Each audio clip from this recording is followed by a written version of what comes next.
ফেলবো। এক সপ্তাহ খাইনি। তো গাইস আজ আমি যাবো বোনের বাড়ি, কারণ আমাদের বাড়িতে মাংস হতেছে আর বোনের বাড়ি মানে বোনের বিয়ে আমাদের পাড়াতে হয়েছে, তোমরা অনেকে জানো হয়তো। তো বোনের বাড়ি যাবো, দিকে ডেকে আনবো। এখন বাজে রাত 8:30, ঠিক আছে? তো চলো গিয়ে দেখা হচ্ছে। চলে এলাম রুমে গাইস, রুমের দরজাটা একটু লাগিয়ে দিই, মানে আওয়াজ হবে।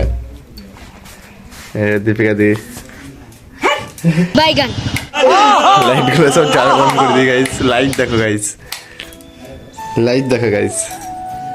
হাই গাইস, আবার অনেকদিন পর চলে এলাম।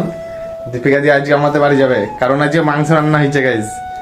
খাবার জন্য যাবে, আয় করছি রাগ করছি। মানে কোনোদিন খেতে পায় না গাইস, এত মানে পেটুক যে খাবারের নাম শুনলি হলো আমার সঙ্গে যাওয়ার জন্য রেডি। স্যারের কাছে আমি মাংস খাই। তুই দেখো এই হচ্ছে আমরা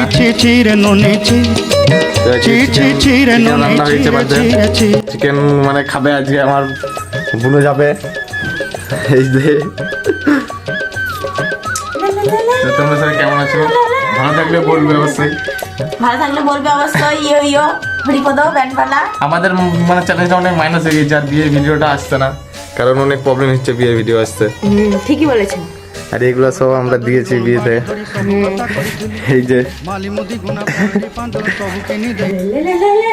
এটা আমার দিয়েছি। পিসি দিয়েছে, পিসি।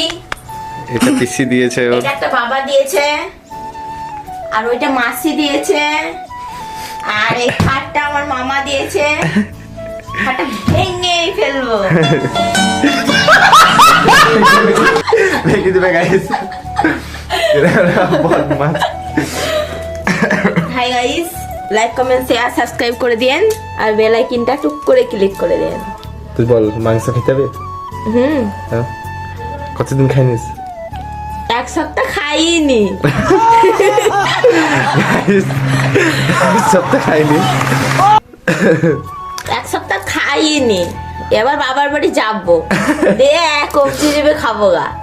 গাইস অনেকদিন খাইনি, সত্যি করে খাইনি, কারণ খেতে পাই না। দেখতে পেয়েছো কেরকম সুন্দর সুন্দর লাগছে, আমরা গরিব মানুষ। মুখটা গাইস পুরো শুকিয়ে গেছে, পুরো শুকিয়ে গেছে মুখটা গাইস, মানে অসম্ভব, মানে খিদে লেগেছে তখন। এখন মানে না খেয়ে আছে গাইস, গেই খাবে এখন অনেক। মোটা হয়ে গেছে বলে আমার শাশুড়ি আর শ্বশুর খেতে দেয় না আমাকে, কারণ ওদের ছেলে পাতলা লিকলিকি। তো চলো গাইস, আমি এখন নিয়ে যাবো, আর খাবার দাবারটা একবার দেখাইতে হবে তো, না দেখাই দেয় হ্যাঁ, যদি একবার দেখাবো তোমাদেরকে কিরম খাবে না খাবে। একবার না খাই গাইস। তো চলো ভিডিওটা শুরু করা যাক।